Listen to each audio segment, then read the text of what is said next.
नमस्कार, यो हो न्यूज 24 टेलिभिजन न्यूज 8 मा स्वागत छ। नक्कली भुटानी शरणार्थी प्रकरणको मुद्दामा सत्तारूढ दलकै नेताहरू तानिएपछि अनुसन्धान अगाडि बढ्ला भन्ने आम नागरिकलाई विश्वासै थिएन। पूर्व उपप्रधानमन्त्रीदेखि बहालवाला सचिव समेत मुछिएको यो प्रकरणमा सत्तारूढ दल नेपाली कांग्रेसका सभापति शेरबहादुर देउवाका विश्वासपात्र नेता एवं पूर्व गृहमन्त्री बालकृष्ण खाडलाई समेत पक्राउ गर्नबाट गृहमन्त्री नारायण काजी श्रेष्ठले रोक्न खोजेनन्।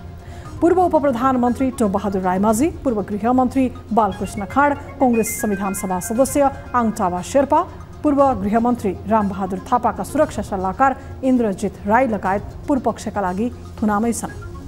नक्कली शरणार्थी प्रकरणपछि अर्को चर्चित बालुवाटारको ललिता निवास जग्गा प्रकरणको फाइल पनि सरकारले खोल्यो। यो प्रकरणमा पनि माओवादीले नै सम्हालेको सञ्चार मन्त्रालयका सचिवलाई पक्राउ गरी अनुसन्धान थालियो। एकपछि अर्को गरी भ्रष्टाचारका फाइलहरू खोल्दै कारबाही तीव्र पारिएपछि कांग्रेसकै युवा नेताहरूले गृहमन्त्री श्रेष्ठलाई भेटेरै बधाई समेत दिएका थिए। युवा नेताहरूले बधाई दिएको प्रसङ्ग अहिले कांग्रेस केन्द्रीय समितिमा समेत बहसको विषय बनिरहेको छ। तर माओवादीकै शीर्ष नेताहरूले भने गृहमन्त्रीको कामको सराहना गर्दै प्रशंसा गर्न कन्जुस्याइ गरिरहेका छन्। एकपछि अर्को काण्डमा गृहमन्त्री श्रेष्ठको सक्रियता बढाएका गृहमन्त्री श्रेष्ठ पछिल्लो त्रिभुवन विमानस्थलको झण्डै 100 किलो सुन प्रकरणमा पनि बेखबर जस्ता देखिए। दिनरात विमानस्थलको सुरक्षा दिने गृह प्रशासनलाई बेवास्ता गर्दै प्रधानमन्त्री प्रचण्डले गृहमन्त्री श्रेष्ठलाई सुइँको समेत नदी राजस्व अनुसन्धान विभाग मार्फत अहिलेसम्मकै ठूलो परिमाणको सुन तस्करीमा जस लिन खोजे। सुन समातेको जस प्रचण्डले लिँदै गर्दा सुन तस्करीमा नारायण काजीको संलग्नता रहेको भन्ने खालका विभिन्न पक्षबाट अफवाहहरू फैलाइए। गृहमन्त्रीको राजीनामा माग्दै युवाहरू सडकमा राको बालेर उत्रिए। माओवादी केन्द्रमा नारायण काजीलाई आफ्नै गुट चलाएको आरोप पनि बेला बेला लाग्ने गर्छ। पार्टीभित्रकै अलग समूहका भनी चिनिने उनलाई सरकारमा रहेर गरेको कामले पार्टीदेखि आम नागरिकमा प्रशंसा चुलिएको छ।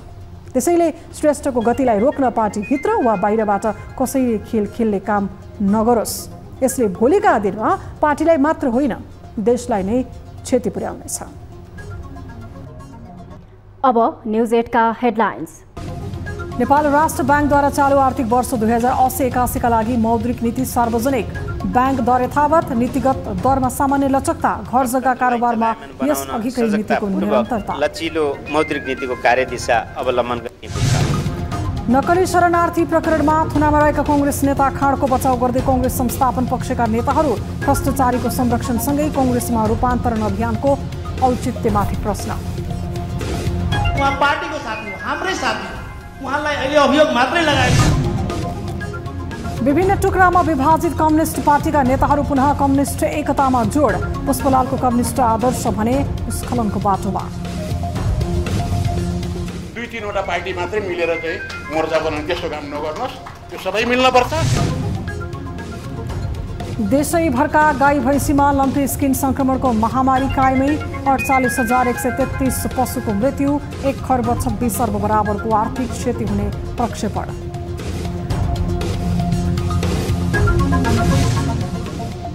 र 1 क्विन्टल सुन तस्करी प्रकरणमा त्रिभुवन विमानस्थल भन्सार कार्यालयका 2 जना भन्सार कर्मचारीले 3 भन्सार एजेन्ट पक्राउ।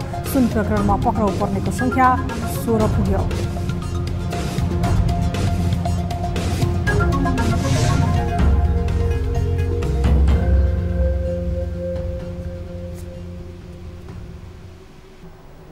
हामी निरन्तर न्यूजमा छौं। नेपाल राष्ट्र बैंकले चालू आर्थिक वर्ष 2080-81 का लागि मौद्रिक नीति सार्वजनिक गरेको छ। आइतबार सार्वजनिक भएको मौद्रिक नीतिमा बैंक दर यथावत नै रहेको छ भने नीतिगत दरमा सामान्य लचकता रहेको छ। 7% रहँदै आएको नीतिगत दर घटाएर 6.5% कायम गरिएको छ। हालको बैंक दर 7.5% को सीमालाई भने यथावत राखिएको छ। निक्षेप सङ्कलन दर 5.5 बाट 4.5% कायम गरिएको छ। एक रिपोर्ट। आर्थिक वर्ष 2080-81 को मौद्रिक नीतिले बैंक दरलाई 7.5% यथावत राख्दै नीतिगत दरमा सामान्य घटाएको छ। आन्तरिक तथा बाह्य आर्थिक परिदृश्यलाई दृष्टिगत गरी नीतिगत दरलाई 50 आधार बिन्दुले घटाई 6.5% कायम गरिएको राष्ट्र बैंकले जनाएको छ। बैंक दरलाई 7.5% यथावत राखी निक्षेप संकलन बोलकबोल दरलाई 5.5%बाट घटाएर 4.5% कायम गरिएको राष्ट्र बैंकले जारी मौद्रिक नीतिले जनाएको छ। नेपाल राष्ट्र बैंकले चालू आर्थिक वर्षको मौद्रिक नीतिमा बैंक दरमा स्थायी तरलता सुविधा र नीतिगत दरमा ओभरनाइट तरलता सुविधा उपलब्ध हुने व्यवस्थालाई निरन्तरता दिएको छ। मूल्य र बाह्य क्षेत्र स्थायित्व कायम राख्दै अर्थतन्त्रलाई चलायमान बनाउन सजगतापूर्वक लचिलो मौद्रिक नीतिको कार्यदिशा अवलम्बन गरिएको राष्ट्र बैंकले जनाएको छ। मूल्य र बाह्य क्षेत्र स्थायित्व कायम राख्दै अर्थतन्त्रलाई चलायमान बनाउन सजगतापूर्वक लचिलो मौद्रिक नीतिको कार्यदिशा अवलम्बन गरिएको छ। त्यस्तै राष्ट्र बैंकले ब्याजदर करिडोरलाई प्रभावकारी बनाउन ब्याजदर करिडोरको तल्लो सीमामा स्थायी निक्षेप संकलन सुविधा उपलब्ध गराउने व्यवस्था गरिने जनाएको छ। राष्ट्र बैंकले अनिवार्य नगद अनुपात र वैधानिक तरलता अनुपातलाई यथावत राखेको छ। चालू वर्षको मौद्रिक नीतिले अनिवार्य नगद मौजदात 4%, 12% रहेको वैधानिक तरलता अनुपातलाई यथावत राखेको छ। नीतिगत दरै घटाएका छौँ 0.5% बिन्दुले र तल्लो ब्याजदर कोरिडोरको तल्लो सीमा 1% बिन्दुले घटाएका छौँ। त्यसले नै लचिलो दिशातर्फ संकेत गर्छ।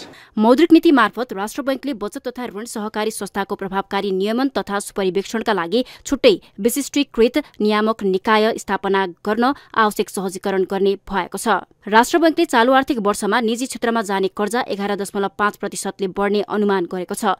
गत आर्थिक वर्षमा 12%ले कर्जा बढ्ने लक्ष्य अनुमान केन्द्रीय बैंकले गरेको थियो। तर गत वर्ष बैंक वित्तीय संस्थाको कर्जा लगानी 3.6%ले बढेको थियो। ग्लोबली पनि धेरै समस्याहरू अझै पनि बाँकी छन् र नेपालभित्र पनि अझै पनि यता फिस्कल साइडको प्रब्लमहरू हुँदाखेरि अलि असामान्य खालको परिस्थितिमा आएको मोनिटरी पोलिसी भएको हुनाले यसलाई चाहिँ हामीले अलिकति ब्यालेन्स खालको पोलिसीको रूपमा चाहिँ हेरेका छौँ। यस्तै राष्ट्र बैंकले शेयर बजार र घरजग्गा कारोबार सम्बन्धी नीतिलाई निरन्तरता दिएको छ। चालू आर्थिक वर्षको मौद्रिक नीति मार्फत घरजग्गा कारोबारमा यसअघिको नीतिलाई निरन्तरता दिएको छ। न्यूज 24 टेलिभिजनका लागि क्यामेरामा अशोक मानन्धरका साथमा टिभी जर्नलिस्ट सुस्मिता बानियाको रिपोर्ट। नेपाली कांग्रेसको जारी केन्द्रीय समिति बैठकमा नक्कली भुटानी शरणार्थी प्रकरणमा पूर्वपक्षका लागि थुनामा रहेका नेपाली कांग्रेस नेता बालकृष्ण खाँडलाई निलम्बन गर्ने प्रस्ताव नेताहरूले गर्ने अपेक्षा आम नागरिकको थियो। बैठक अघि संस्थापन इतर पक्षले पनि यो विषयलाई उछालिरहेको थियो। तर बैठकमा केन्द्रीय नेताहरूले खाँडलाई कारबाही होइन बरु बचाउन नसकिएको भन्दै रोइ कराई गरिरहेका छन्। एक रिपोर्ट। नेपाली कांग्रेस सहित गठबन्धन सरकारले नै कांग्रेस नेता बालकृष्ण खाँडलाई नक्कली शरणार्थी प्रकरण मुद्दामा पक्राउ गर्यो। पुष्पकमल दाहाल प्रचण्ड नेतृत्वको वर्तमान सरकारमा कांग्रेसका शक्तिशाली मन्त्रीहरू छन्। आफ्नै पार्टीको सरकारले नै खाँडलाई पक्राउ गरेपछि सरकारले वाहवाही नै पायो। यद्यपि कांग्रेसका शीर्ष तहकै नेता परिवारहरू पनि शरणार्थी प्रकरणमा जोडिएको चर्चा चलेको थियो।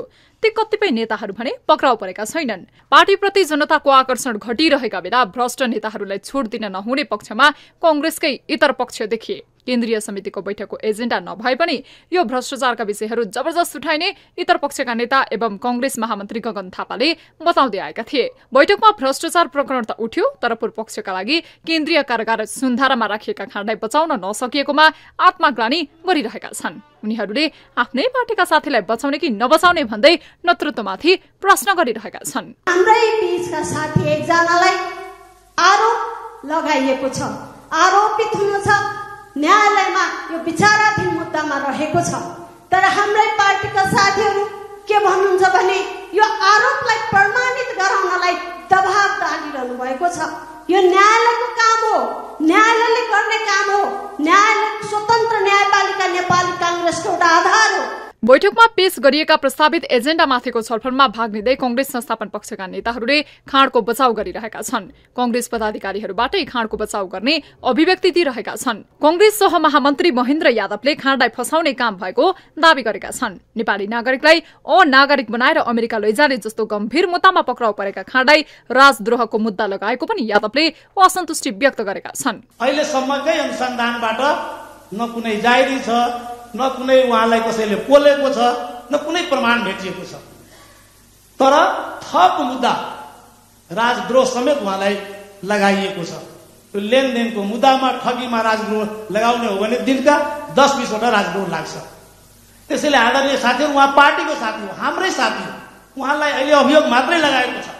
कांग्रेस संस्थापन पक्षका अन्य केही केन्द्रीय सदस्यहरूले पनि खाँडको बचाउमा अभिव्यक्ति दिएका थिए। कांग्रेसकै युवा नेताहरू एकातिर पार्टी रूपान्तरणको अभियान चलाइरहेका छन् भने अर्कातिर पार्टी नेतृत्वको कार्यशैलीका कारण पार्टी कमजोर बनेको पार्टी कार्यक्रमहरूमा अभिव्यक्ति दिइरहेका छन्। तर भ्रष्टाचारका गम्भीर मुद्दामा पार्टीका जो कसैलाई पनि कारबाही गर्न दबाब दिनुको सट्टा भ्रष्टाचार आरोपी नेताहरूलाई पनि सुनपानी छर्किने प्रपञ्च गरिनुले कांग्रेसमा कस्तो किसिमको रूपान्तरण खोजिएको आम जनजनमा यक्ष प्रश्न खडा भएको छ।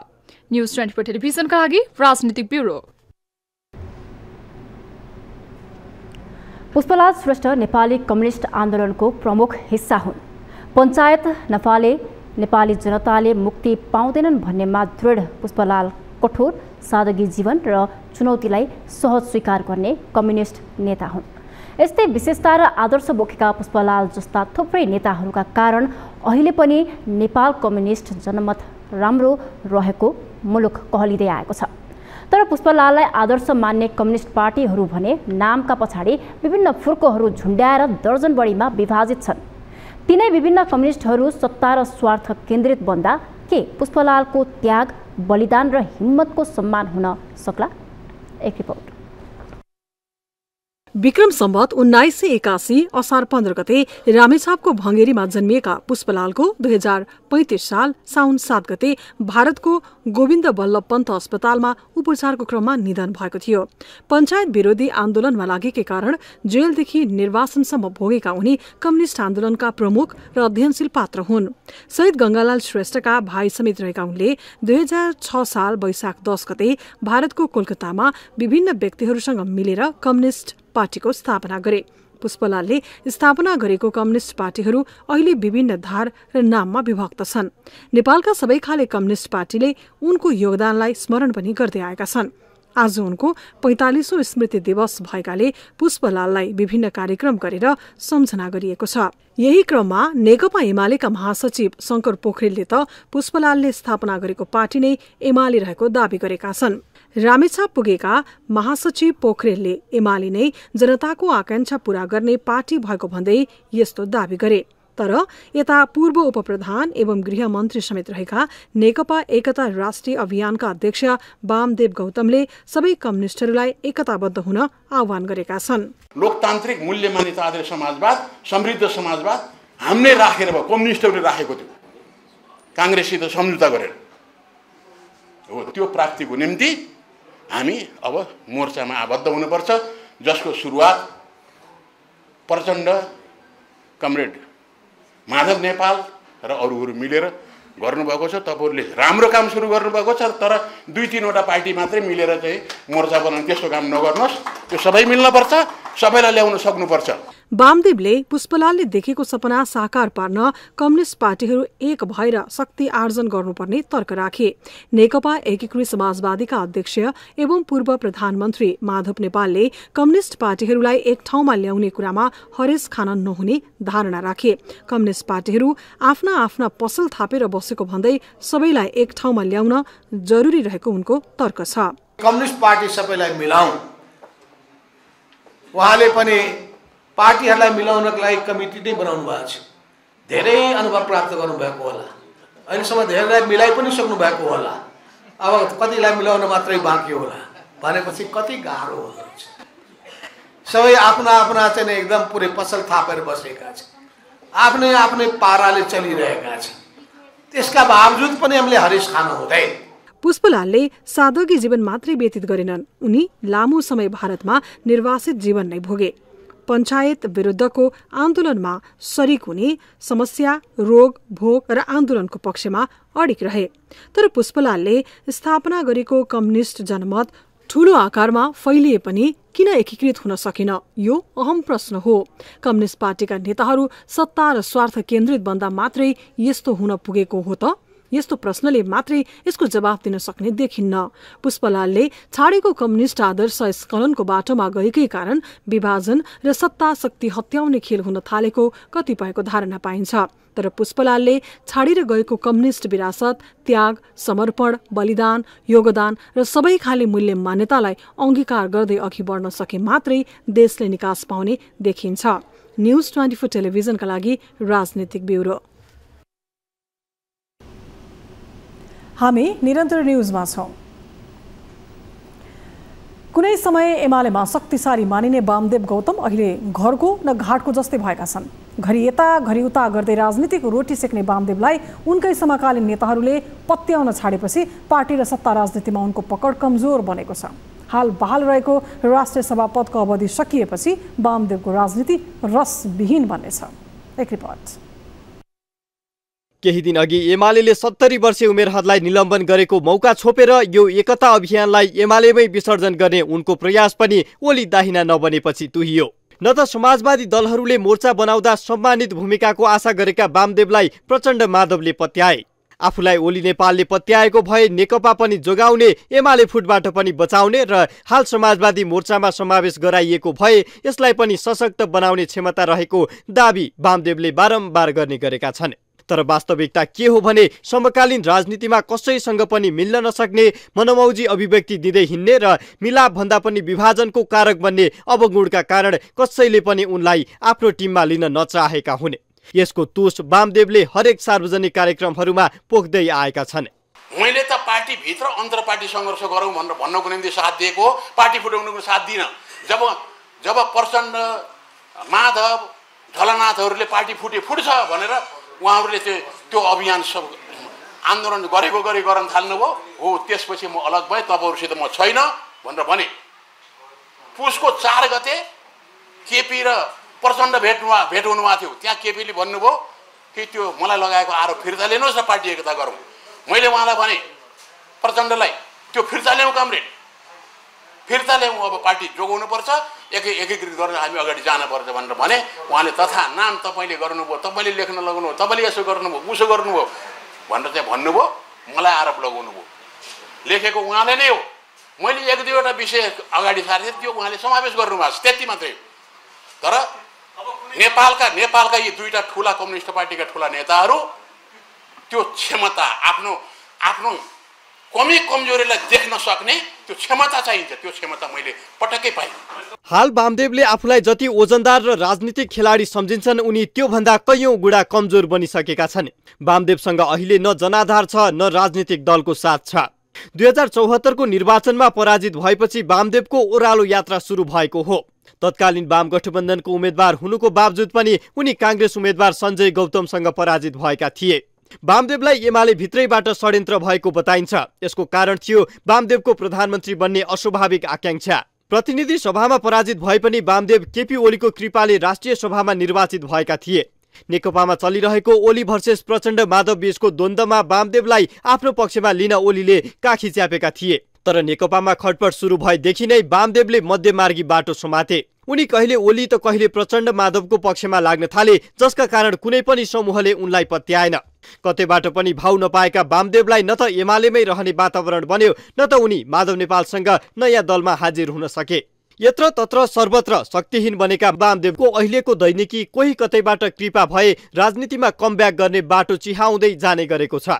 जबरजस्ती कहिले एमाले प्रवेशको सो प्रचार त कहिले समाजवादी मोर्चाको अपनत्व लिने प्रयासमा वामदेव लागिरहेका छन्। लोकतान्त्रिक पद्धतिमा जनमतले नेता निर्माण गर्ने हो, तर जनता गुमाइसकेका वामदेवलाई सके एकपटक सरकारकै नेतृत्वमा नभए कुनै पनि लाभको पदमा जाने आकांक्षा भने मरेको छैन।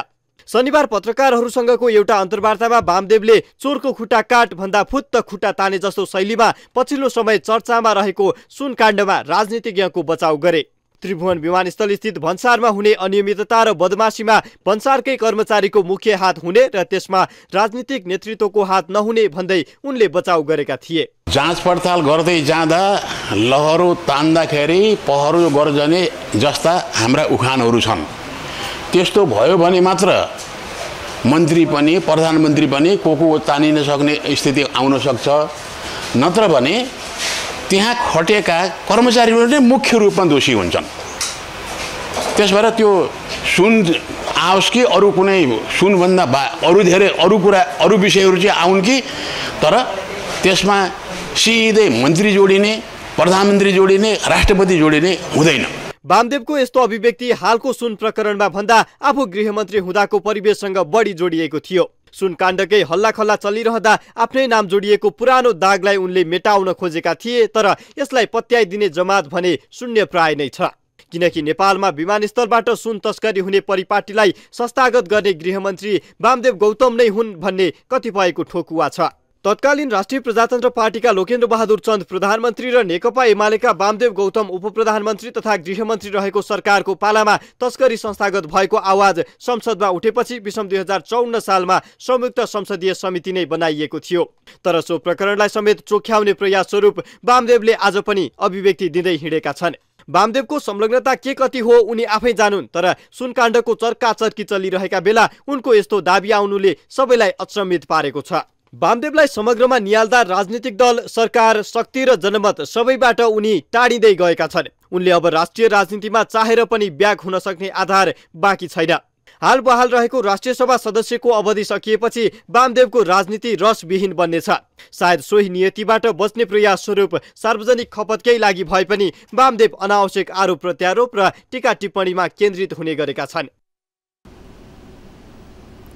बागमती प्रदेशका बिना विभागीय मन्त्री रामकृष्ण चित्रकारले मन्त्री पदको शपथ ग्रहण गरेको 2 महिना पूरा भयो। गत जेठ 7 गते मन्त्री पदमा नियुक्त भएका चित्रकारले मन्त्री पदको तलब भत्ता लगायतका राजकीय सेवाहरू लिँदै आइरहेका छन्। तर दलीय भागवण्डा मिलाउनकै लागि मन्त्री नियुक्त भएका चित्रकारले 2 महिना बित्दा पनि मन्त्रालयको विभागीय जिम्मेवारी भने पाएका छैनन्। यस प्रवृत्तिले दलगत भागवण्डामा राज्य कोषमाथि भोग गर्ने बाहेक जनसेवाका केही सहयोग पुग्ने काम भने हुने देखिँदैन। एक रिपोर्ट।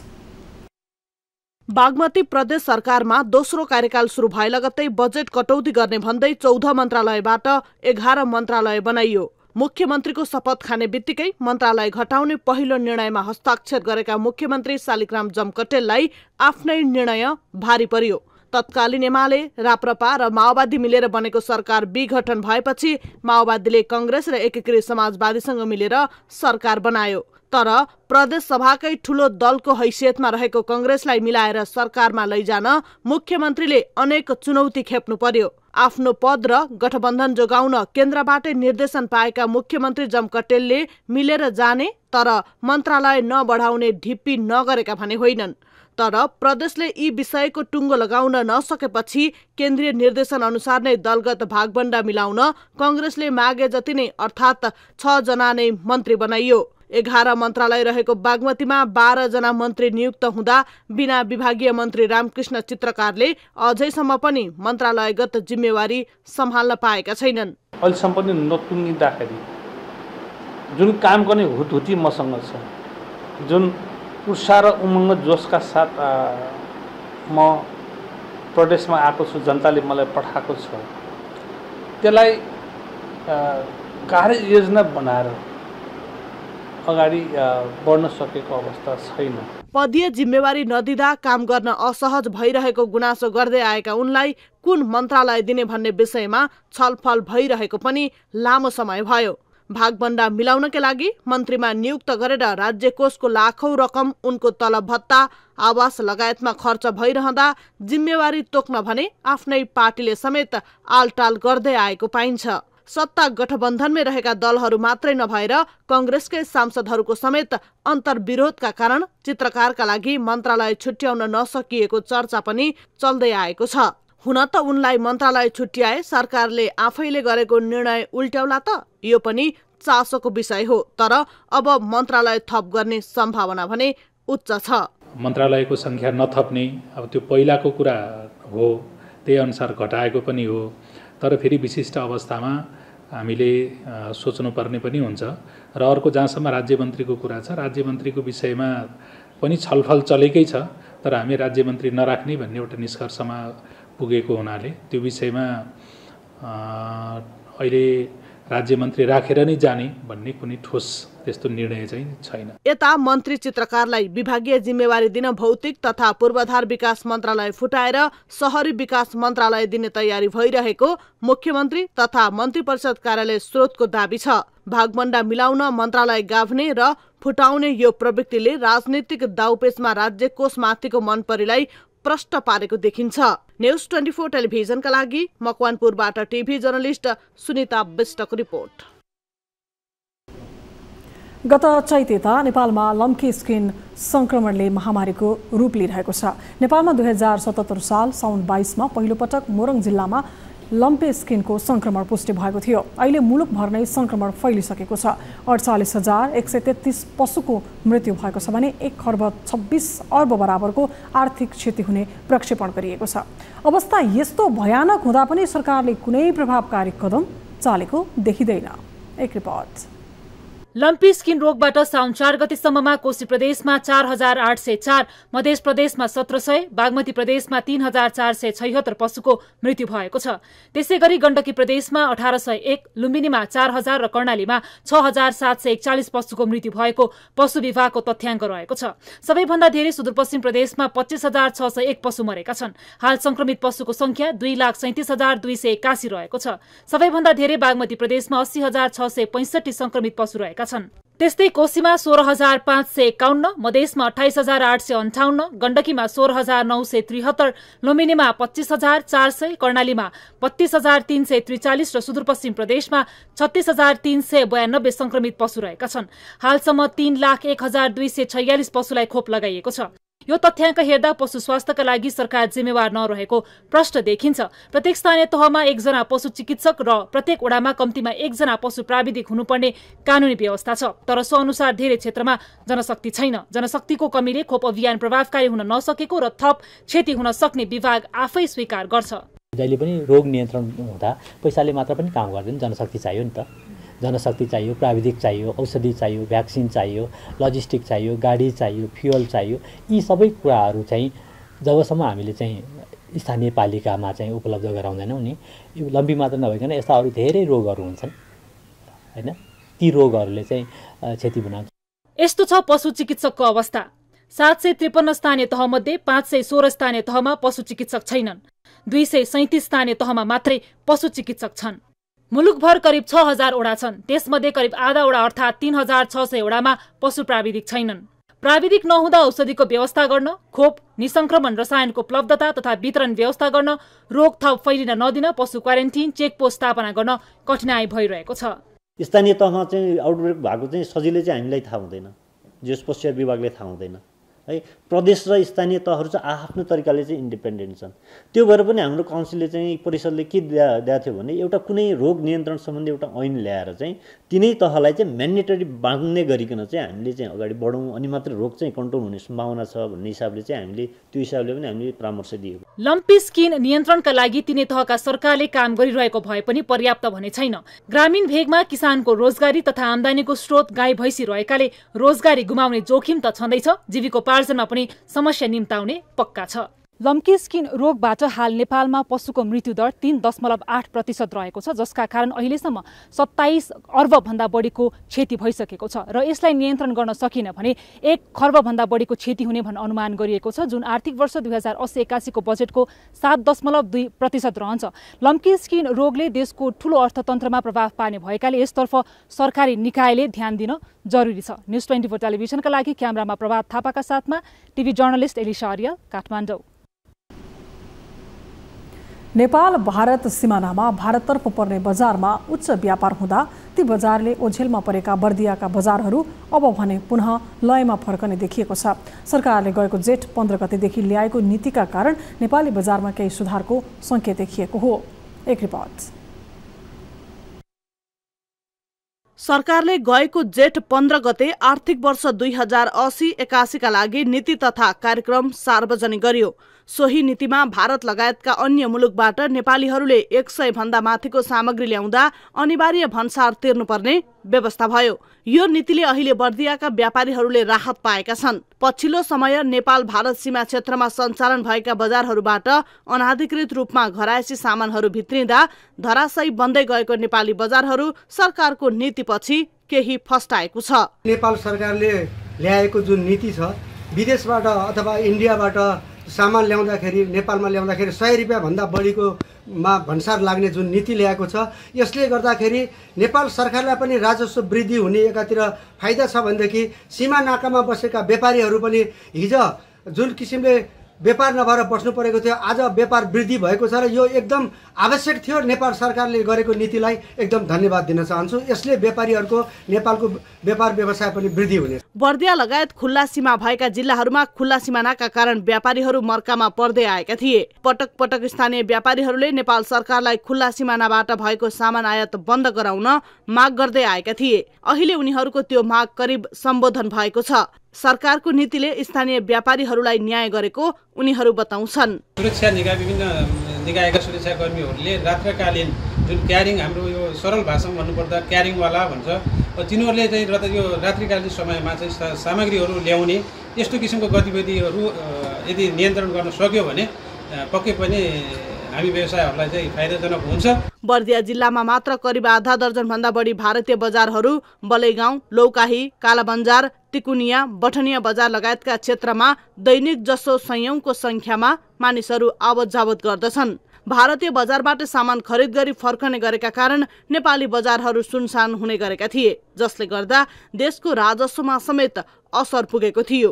तर यस आर्थिक वर्षमा सरकारको नीति तथा कार्यक्रम भन्सार कार्यालयहरूले पूर्ण पालना गराउन सक्ने हो भने अवैध आयात समेत रोक्न सक्ने देखिन्छ। नेपाल सरकारले भारतबाट नेपाल प्रवेश गर्ने यात्रुहरूले स्थल मार्गबाट ल्याउने मालवस्तुहरू रु 100 भन्दा बढीको ल्याउँदा अनिवार्य रूपमा घोषणा गरी जाँचपास गराएर राजस्व बुझाउनु पर्ने कानुनी व्यवस्था गरेको छ। यो व्यवस्था नेपाल अधिराज्यका सबै नेपाल भरिका भन्सार कार्यालयहरूमा लागू भएको छ। बर्दियामा मात्र दैनिक लाखौं रुपैयाँको घरायसी सामान भारतीय बजारबाट भित्राउने गरेको थियो भने सर्वसाधारणको नाममा तस्करहरूले समेत सामान भित्र्याउने गरेका थिए। तर सरकारको नीति बमोजिम अहिले बर्दिया जिल्लाबाट भारततर्फ जाने सम्पूर्ण नाकाहरूमा सुरक्षाकर्मी परिचालन गरिएको र अवैध आयातलाई रोक्न निर्देशन दिएको जिल्ला प्रशासन कार्यालय बर्दियाका प्रमुख जिल्ला अधिकारी बताउँछन्। सीमा नाकामा जुन राजस्व तिर्नुपर्ने 100 भन्दा बढीको सामान ल्याउँदा राजस्व तिर्नुपर्ने भनेर व्यवस्था गरिएको छ। जो व्यक्ति सर्वसाधारणले ल्याउँदाखेरि भन्सार भएको कार्यालयमा गएर भन्सार तिरेर ल्याउनुहुन्छ, त्यसबाट पनि केही चाहिँ राजस्व उठ्ने भन्ने एउटा पाटो छ। सरकारले जारी गरेको नीतिलाई जिल्लामा रहेका तालुकदार निकायले अक्षरशः पालना गराउने हो भने देशको राजस्व समेत सङ्कलन हुने देखिन्छ भने अवैध रूपमा हुने चोरी पैठारी नियन्त्रणमा समेत सहयोग पुग्ने देखिन्छ। सरकारको भन्सार नीति अक्षरशः पालना भएमा घट्दै गएको राजस्व समेत सङ्कलन हुने देखिएको छ। त्यसैले पनि सीमावर्ती क्षेत्रका सडकहरूमा अझ बढी सुरक्षा जाँच गर्नुपर्ने जरुरी देखिएको छ। न्युज 24 टेलिभिजनका लागि ज्योतिपन्थी, बर्दिया। न्युजहरू अझै बाँकी छन्, अब पालो ब्रेकको। हामी निरन्तर न्युजमा छौँ। अब वेदर अपडेट।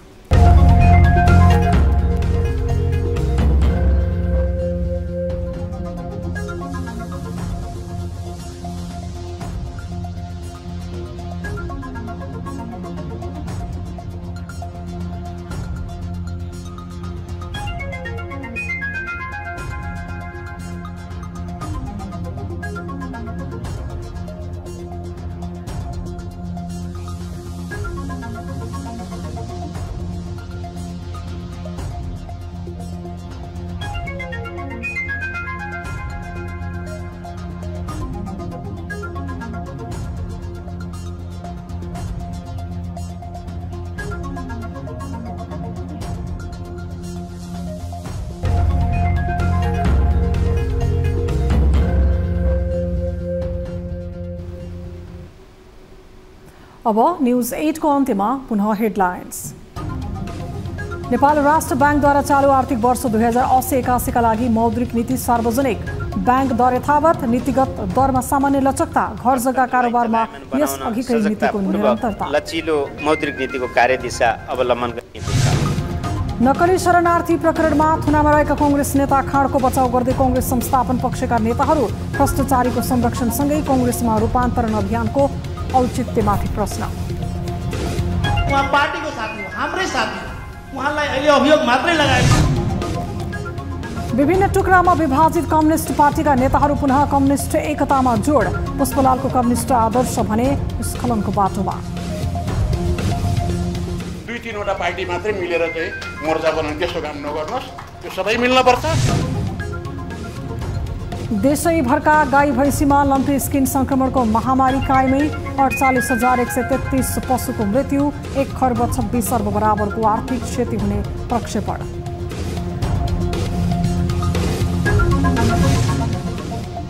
र 1 क्विन्टल सुन तस्करी प्रकरणमा त्रिभुवन विमानस्थल भन्सार कार्यालयका 2 जना भन्सार कर्मचारीले 3 भन्सार एजेन्ट पक्राउ। सुन प्रकरणमा पक्राउ पर्नेको संख्या 16 पुग्यो।